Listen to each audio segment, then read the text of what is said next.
Albuquerque ಅಂತ Victoria ಆಸ್ಪತ್ರೆಯ doctor, ರಾಶಿ ಅಂತ ಏನು ಹೇಳ್ತೀವಿ, ಅವರು ಬಹುಶಃ ಅಲ್ಲಿ ಹೌಸ್ ಸರ್ಜನ್ ಆಗಿದ್ದವರು.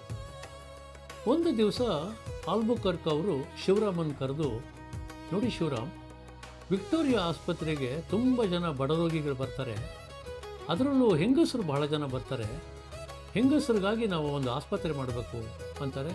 ಅದಕ್ಕೆ ಶಿವರಾಮ್ ಅವರು, ಹೌದು ಸರ್, ನೀವು ಹೇಳೋದು ಕರೆಕ್ಟು, ಹೆಂಗಸರಿಗಾಗಿ ನಾವು ಒಂದು ಆಸ್ಪತ್ರೆ ಮಾಡಬೇಕು.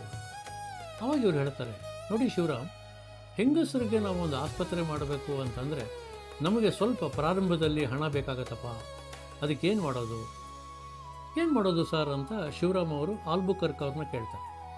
ಅದಕ್ಕೆ ಆಲ್ಬುಕರ್ಕ್ ಹೇಳ್ತಾರೆ, ನೋಡಿ ಶಿವರಾಮ್, ನಿಮಗೆ ಕೈಲಾಸಂ ಪರಿಚಯ ಬಹಳ ಇದೆ ಅಲ್ವಾ ಅಂದಾಗ ಶಿವರಾಮ್ ಹೇಳ್ತಾರೆ, ಹೌದು ಸರ್, ನನ್ನ ಗುರುಗಳು ಸರ್, ಅವರು ಚೆನ್ನಾಗಿ ಪರಿಚಯ ಇದೆ ಅಂದಾಗ ಆಲ್ಬುಕರ್ಕ್ ಹೇಳ್ತಾರೆ, ಶಿವರಾಮ್, ಏನಾದರೂ ಮಾಡಿ ಕೈಲಾಸಂ ಅವ್ರನ್ನ ಒಪ್ಪಿಸಿ ನಮಗೊಂದು ಬೆನಿಫಿಟ್ ಶೋ ಕೊಡ್ಲಿಕ್ಕೆ ಹೇಳಿಪ್ಪ, ಆ ಬರೋ ಹಣದಿಂದ ನಾವು ಹೇಗೋ ಪ್ರಾರಂಭ ಮಾಡಿಬಿಡೋಣ. ಆಯಿತು ಸರ್ ಅಂತಾರೆ.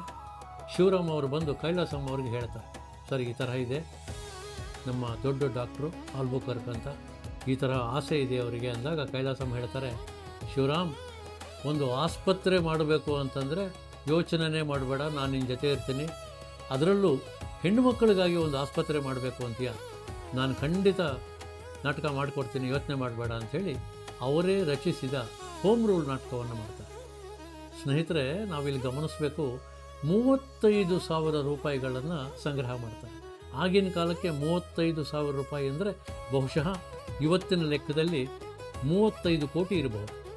ಅಷ್ಟು ಹಣವನ್ನು, 1 ರೂಪಾಯಿ ಇಟ್ಕೊಳ್ಳದೆ ಅಷ್ಟು ಹಣವನ್ನು ಆಸ್ಪತ್ರೆಗಾಗಿ ಕೈಲಾಸಂ ಅವರು ಕೊಡ್ತಾರೆ. ಆ ಹಣದಿಂದ ವಿಕ್ಟೋರಿಯಾ ಆಸ್ಪತ್ರೆಯ ಆವರಣದಲ್ಲಿ ಈ ವಾಣಿವಿಲಾಸ್ ಆಸ್ಪತ್ರೆಯನ್ನು ಪ್ರಾರಂಭ ಮಾಡ್ತಾರೆ. ಇವತ್ತಿಗೂ ಕೂಡ ಆ ವಾಣಿವಿಲಾಸ್ ಆಸ್ಪತ್ರೆ ಲಕ್ಷಾಂತರ ಬಡ ರೋಗಿಗಳಿಗೆ ಅವರ ಆರೋಗ್ಯಕ್ಕಾಗಿ ದುಡಿತಾ ಇರುವಂಥ ಒಂದು ಆಸ್ಪತ್ರೆ.